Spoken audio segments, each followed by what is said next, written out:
सामान्य माणस एकमेकाची निराशा करतील. आणि अजून पुढे जाऊन सांगतो, सामान्याकडून खरं प्रेम मिळण्याची आशा ठेवू नका. ही एक पक्क पहिल्यांदा लक्षात घ्या. ज्यांच्याकडे प्रेम नाही, ज्यांच्याकडे लोभ आहे, त्यांच्याकडून तुम्ही प्रेमाची अपेक्षा करताय, हे कसं काय? बोलणं कळलं का? ज्याच्याकडे जो माल असेल तो मिळेल, जो मालच त्याच्या दुकानात नाही त्याच्याकडून तुम्ही आशा करणं सुद्धा चुकीचं आहे. हो, एखाद्याकडे प्रेम नाही तर तुम्ही म्हणता त्याने आम्हाला प्रेम करावं. कसं? त्याच्या तरी काय चुकलं हो? एखादी वस्तू देण्याकरता त्याच्याकडे असावी लागते की नाही? ती जर वस्तूच नाही तर देणार कुठून?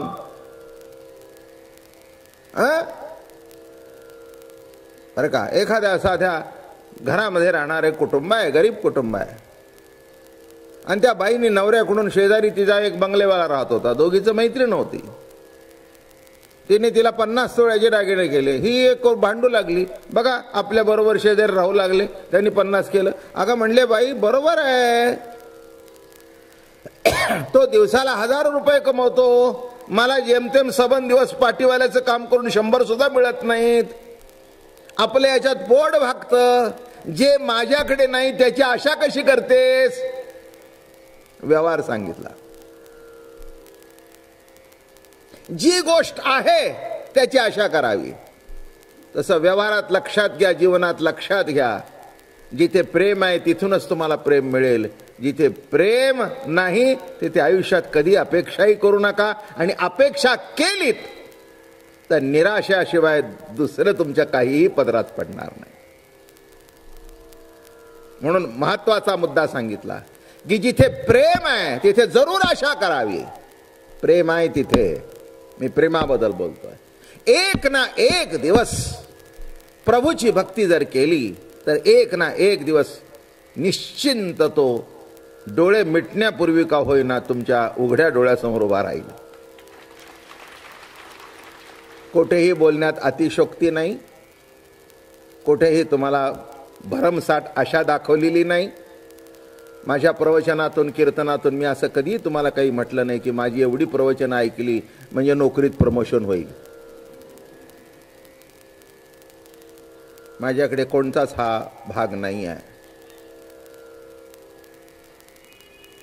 माझ्यात भक्ती आहे का नाही हे मला माहिती नाही, पण तुम्हाला कळेल इतपत मला बोलता येतं.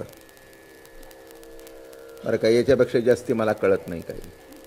जिथे खरी प्रेम आहे तिथे आशा असतेच. आणि लक्षात ठेवा, ती जर आशा असेल खरी तर एक ना एक दिवस ती पूर्ण होईल. चिंता करण्याचं काही कारण नाही आहे. प्रभू त्याच्याकरताच आहे. अरे भगवंताला विचारलं की प्रभू तुझ्याकडे कमतरता कशाची आहे? ते का म्हणाले, पैगा भक्तासी वासे कोड मदते अनन्य गतीची चाड, काजे प्रेमळाचे साकडे आमुची घरी. काय सांगतायत? हो, देवाला प्रश्न विचारला, काय भगवान कसं काय आपला संसार चाललाय, काय कमी तुमच्याकडे? आता यशश्री वैराग्य औदार्य ज्ञान ऐश्वर हे ज्याच्याकडे भरलेलं आहे, अहो त्याच्याकडे काय कमी? आपल्याकडे कमी, भरपूर कमी. एक आहे ते एक नाही. आणि मूळचं कमी सांगू का काय आहे? किती असलं तरी आहे वाटत नाही, हेच कमी. बेसिक प्रिन्सिपल कळलं का? कितीही जरी असलं तरी आहे वाटत नाही, हाच तर तुमचा आमचा कमकुवतपणा आहे. कमकुवतपणा इथे आहे. काय आहे आणि काय नाही हा प्रश्न पुढचा आहे. किती असू दे पण आहे असं वाटत नाही. लक्षात ठेवा. तसं इथे कसं आहे की प्रेमाची आशा आहे. साधू संतांनी सगळं सोडून दिलं. सगळ्यांना तितकं जमेल असं नव्हे, नाही का? तो एक भाग आहे जीवनाचा.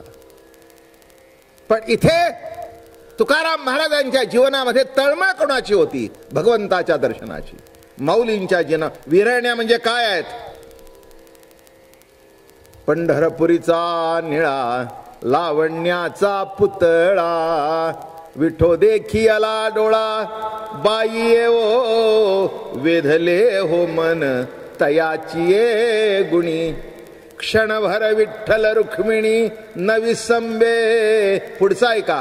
पौर्णिमेचे चांदणे क्षण क्षणा होय उणे, तैसे माझे जिने एका विठ्ठला वाचून.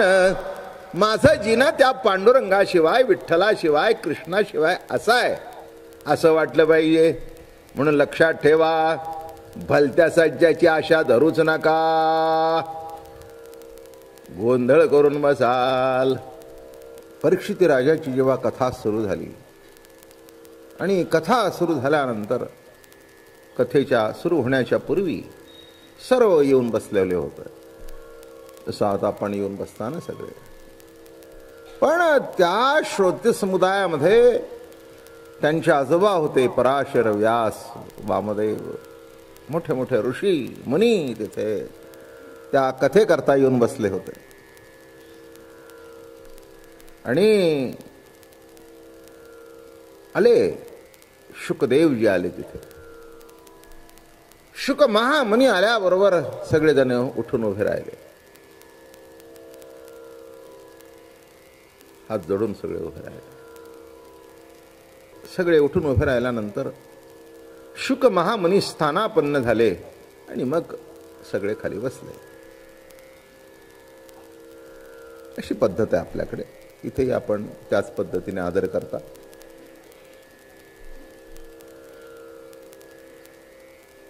तेव्हा याच्यामध्ये एक फार महत्वाचा प्रश्न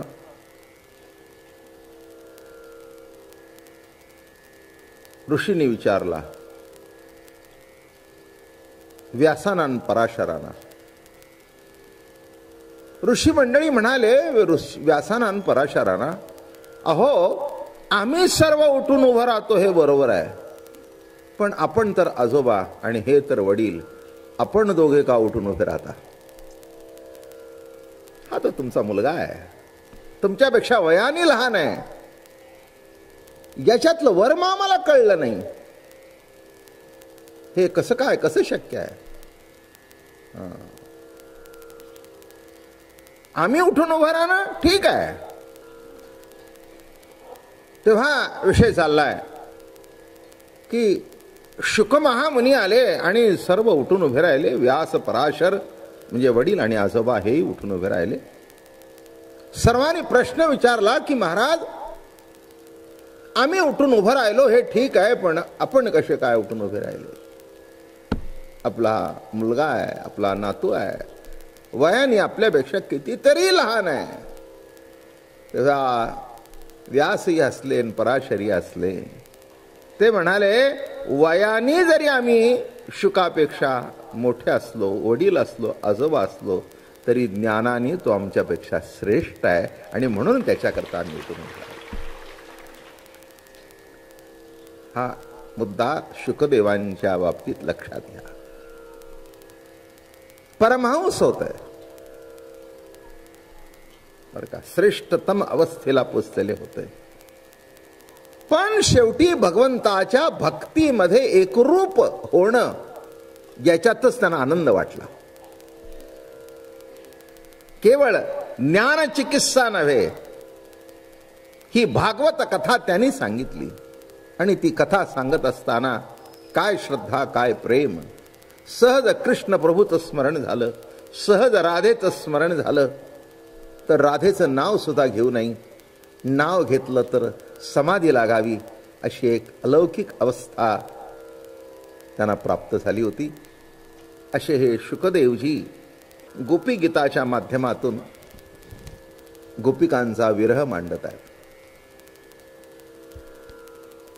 काय त्यांच्या चित्तामध्ये विरह वाटला आपल्याला सांगितलंय, मी रोज सांगतोय की संयोगाचा आनंद जर भोगायचा असेल तर वियोग हा घडावाच लागतो. वियोगाशिवाय संयोग नाही आणि संयोगाशिवाय वियोग नाही. आणि म्हणून प्रेमाची व्याख्या ही चालली आहे की प्रेम अवस्थेमध्ये काय काय घडत असतं, काय काय घडावं लागतं, तो प्रेमी नेमकं काय करतो, काय असावं लागतं, काय असतं. आपल्या हातून या सगळ्या घटना घडत असतात, पण घडतात याचं ज्ञानच आपल्याला नाही. काल मी जे प्रवचन सुटताना सांगितलं की प्रेमी प्रेमास्पदाचा त्याग त्याच्या सुखाकरता करतो.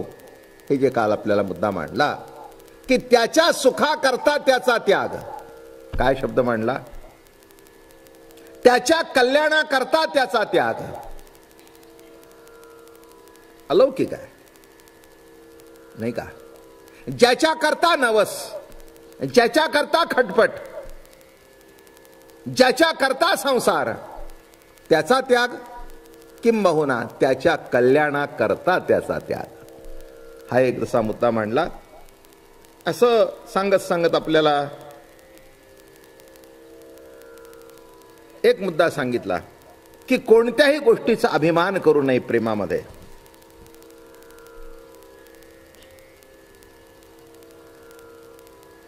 प्रेमामध्ये निराश होण्याची आवश्यकता नाही.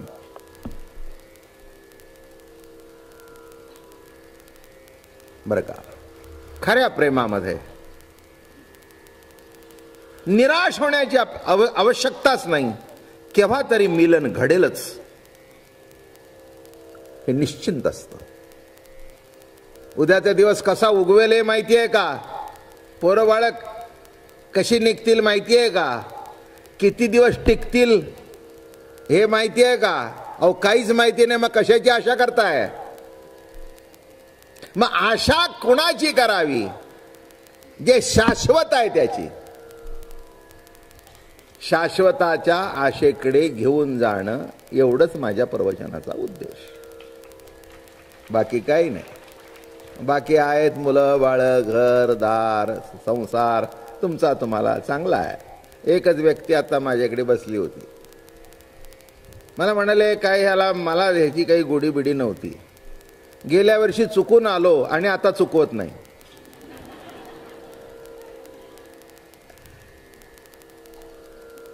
काय आडनाव त्यांचं चांगलं आहे, जाचक.